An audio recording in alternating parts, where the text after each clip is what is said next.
अस्सलाम वालेकुम, welcome to property exchange. मैं हूँ आपका होस्ट मोहम्मद सलीम। हम आपको अपनी वीडियोस के अंदर दिखाते रहते हैं बैरियर टाउन कराची के बने हुए खूबसूरत क्लास।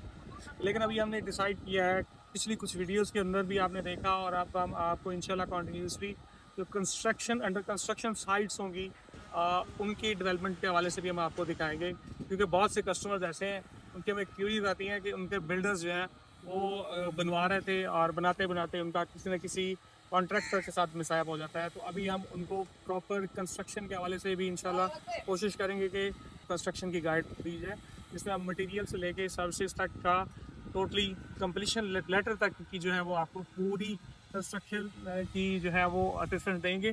तो वीडियो को एंड तक देखिएगा ताकि आपको वेरिएट ऑन कराची के अंदर अगर कंस्ट्रक्शन करवानी है या अपना घर बनवाना है तो ये वीडियो आपके लिए फ़ायदेमंद है। कंस्ट्रक्शन अगर आपने करवानी है आपका 125 गज, 272 गज, 500, 1000 गज का अगर बेंगलो है, तो सबसे पहले आप जानते हैं कि फर्स्ट स्टेप जो है आपका, आपने स्क्रूटनी फीस, डिज़ाइन चार्जेस की फीस भरनी है, जो कि आपके प्लॉट की जो है वो साइज़ के हिसाब से आपको लागू होते हैं। उसके बाद आपको जो अगला प्रोसेस है, जब आप फी पे करके उसको अपलोड कर देते हैं पोर्टल पे, तो नेक्स्ट आपको डिमार्केशन फॉर सोइल टेस्ट होता है। सोइल टेस्ट आपने डिमार्केशन करवा और बैरियर डिमार्केशन करके उसके बाद आपको अपने वेंडर से सोइल टेस्ट करवाते हैं। सोइल टेस्ट की रिपोर्ट आने के बाद आप उसका कॉन्सेप्ट डिज़ाइन बनाते हैं। कॉन्सेप्ट डिज़ाइन अगर आपका अप्रूव होता है और आप एज पर बैरियर लॉ बनाते हैं, तो उसमें फिर आपको बैरियर जो है वो आपके लिए एमईपी और आपकी स्ट्रक्चर की ड्राइंग्स मांगता है, जो कि फिर वो देखता है कि उसको उसमें कोई मतलब ऐसा फ्लॉ तो नहीं है। ड्राइंग्स अगर कंप्लीट होती हैं तो फिर उसके बाद बैरियर जो है वो आपको एक्टिवेशन के से जो पहले के मराहल हैं, आपको बैरिकेशन के लिए कह देता है कि आप अपने प्लॉट को चारों साइड पे कवर करेंगे, पैसेज बना कर देंगे, और उसके बाद फिर आपको एक जो आपका जो फुटपाथ होता है उसके साथ साथ आपने ब्रंच खोदनी होती है। उसके बाद आपको बैरियर जो है वो तमाम डॉक्यूमेंटेशन पूरे करने के बाद आपको एनओसी फॉर एक्टिवेशन दे देता है। अच्छा, एनओसी फॉर एक्टिवेशन के बाद जो है वो आप अपना एक्टिवेशन करते हैं। एक्टिवेशन के बाद आपका जो है वो सबसे पहला स्टेप होता है टर्माइट का स्प्रे होता है, फुमिगेशन।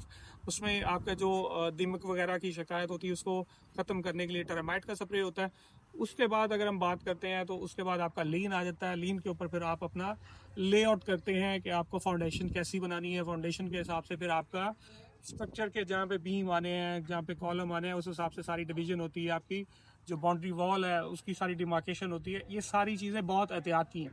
तो अगर आपका कॉन्ट्रैक्टर जो है वो अनएक्सपीरियंस्ड है और उसको अंदाज़ा नहीं है, तो आप यकीन नहीं करेंगे कि आपको यहाँ पे बहुत से लोग ऐसे मिलते हैं जिनके स्ट्रक्चर्स के अंदर ही बहुत से फ्लॉज होते हैं और उनको बहुत सी मसाइल का सामना करना पड़ता है। अभी जिस साइट पे हम खड़े हैं ये प्रिसिंग 17 की साइट है। 500 स्क्वायर यार्ड का ये सेमी कॉर्नर बेंगलो है। बहुत खूबसूरत इसका एलिवेशन है। मैं आपको डिटेल से ब्रीफ करूंगा कि इसका क्या लेवल प्लान है और इस पे किस तरह का मटेरियल यूज़ किया गया और किस किस्म की मेसनरी जो है यहाँ पे कितने एक्सपर्ट लेवल की मेसनरी लगी है। तो आपको ये एक ब्यूटीफुल और top of the line bungalow जाके बनता है। तो अभी अगर मैं बात करूँ सबसे पहले कंस्ट्रक्शन के मटेरियल की, तो सबसे पहला कंस्ट्रक्शन का मटेरियल होता है मेक, फिर उसके बाद फिंगरनेट, और फिर उसके बाद आपका जो क्रश बजरी। ये तीन मटेरियल्स हैं, तीनों टॉप ऑफ द लाइन होंगे तो आपका स्ट्रक्चर जो है वो ज़बरदस्त बनेगा। और एक चीज़ जो मोस्ट इम्पोर्टेंट है वो है स्टील। स्टील में आप लोग जानते हैं कि स्टील जो है वो बैरियर जो है वो 60 ग्रेड जो है वो अप्रूव किया है उसमें, और लोकल को डिस्करेज करता है ताकि कंस्ट्रक्शन का स्ट्रक्चर की क्वालिटी अच्छी रहे। और दूसरी बात ये है कि यहाँ पे जो स्टील की रिक्वायरमेंट है एज पर सिटी, वो यहाँ पे कंजप्शन भी ज़्यादा होती है, क्योंकि बैरियर की इंस्पेक्शन उस हवाले से वो देखते हैं कि जो आपने स्ट्रक्चर की ड्राइंग अप्रूव करवाई हुई है, स्टील आप उस हिसाब से अगर लगा रहे हैं तो आपको जो परमिशन मिलेगी आप अपना जो लेंटर है या आपकी जो स्लैब है उसको आप कवर करें। और अभी मैं आपको अगर यहाँ पे मटेरियल के बताऊँ तो ये वीक पड़ा हुआ है। वहाँ पे आप देखेंगे तो मैं कैमरामैन से कहूँगा तो आपको देखेंगे वो थोड़ा से पीस पड़े हुए हैं। ये है हब चौकी का क्रश, और ये एक्सपेंसिव होता है। और अगर हम बात करें दूसरा नूरियाबाद का क्रश होता है, वो थोड़ा लो प्राइस होता है और उसमें उसमें स्ट्रेंथ नहीं होती। उसकी स्ट्रेंथ जो है वो बिल्डिंग को बहुत सॉलिड करती है। आफ्टर दैट अगर मैं बात करूं तो ये ब्लॉक है, इसको अगर आप देखेंगे तो ये ब्लॉक कंक्रीट का ब्लॉक है। एक तो मेरे से ये उठाया नहीं जाएगा, और दूसरी बात ये है कि इसको आप फेंकेंगे तो ये ब्रेक नहीं होता।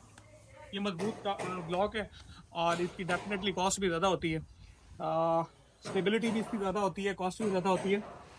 इसके बाद फिर अगर हम बात करें अभी हमारा स्ट्रक्चर की, तो भी बेसनरी वर्क आता है। आपके इंजीनियर्स कैसे हैं, आपके मिस्त्री कैसे हैं और आपकी टीम कैसी है, सारी चीज़ें जो हैं वो मिलकर आपका एक स्टेट ऑफ द आर्ट जो है वो बेंगलो बनता है। और सारी चीज़ों के मिलने के बाद बनता है। तो अभी हम इसकी बात करें तो ब्लॉक का आपने देखा कि ये सारा ब्लॉक जो है यहाँ पे कंक्रीट का लगा हुआ है, इसमें मिक्स का ब्लॉक नहीं है। मिक्स का ब्लॉक जो है वो कॉस्ट में कम पड़ता है। तो अभी हम यहाँ पे इसके अगर डिज़ाइन की बात करें तो ये डिज़ाइन आप देखेंगे कि इस डिज़ाइन को जो है वो स्पेशली DHA से हमारी मिस अनब होती है नॉट स्टूडियो से, वो डिज़ाइन करती हैं और घर आपको ऐसा रोशन, हवादार और वेंटिलेटेड वो बनाती हैं कि आप मतलब आपको को अच्छा लगता है और आपको एक अच्छा फीलिंग आता है उसके अंदर। बाकी अंदर से इसका आप देखेंगे तो 8 mm, 12 mm और 5 mm टेम्पर्ड ग्लास का यूज़ है। टाइल जो है वो आप देख रहे हैं सारी इम्पोर्टेड टाइल की। हम अगर बात करें लकड़ी का, तो लकड़ी इस घर के अंदर महागनी और शीशम की है। महागनी लकड़ी जो है वो आपका जो है जो दरवाजे हैं, जो आपके मेजर आइटम्स है उसके अंदर यूज हुई है। और जो बाकी जो आपका ये जो वॉल के ऊपर जो है वो वुड वर्क हुआ है, शीट्स हैं, शीट्स हैं इसके अंदर आपको क्या में ये शीट्स हैं। और ये आप देख रहे हैं कि मजबूत वाली अच्छी वाली शीट है, लसानी वो खाली नहीं है, ये मजबूत शीट है। और इसके बाद अगर मैं बात करता हूँ दूसरी की, तो जो दरवाजे हैं वो महागनी लकड़ी के होंगे। और जो वुड स्टेप नजर मारी, ये ईंट के स्टेप बने हुए, इसके ऊपर जो ईंट के स्टेप बनेंगे वो शीशम की लकड़ी के होंगे। स्टेप्स की में अगर आप बात, तो ये सारे स्टेप्स ये वुडन स्ट्रक्चर बना हुआ है, ये वहाँ पे जाके फिक्स होगा जो पीछे इसका स्ट्रक्चर बना हुआ है। और इसकी जबरदस्त होगी और इसके मतलब लेफ्ट राइट पे आपको ग्लास रेलिंग जो है वो उसकी खूबसूरती उसमें और भी इजाफा करेगी। जो मैं आपको दिखा रहा हूँ ये है शीट प्लाई, प्रेस प्लाई। इसको आप, ये अमन की प्लाई है, आप इसको देख सकते हैं, ये जनरल प्लाई नहीं है। इसके अंदर लेयर ऑफ वुडन है, ये प्रेस है। इसमें वो नहीं है कि वो बारीक जो बुरा होता है वो वाला नहीं है। इसकी जनरल स्टेबिलिटी, इसकी स्ट्रेंथ जो टॉप ऑफ द लाइन है। और ये खराब होने वाली प्लाई नहीं है। अगर इसमें जस्ट वो क्रश मटेरियल होता या सिर्फ बुरा टाइप जो होता है वो बारीक बारीक पीसेस होते हैं, तो वो चीज जो है वो स्टेबल नहीं होती।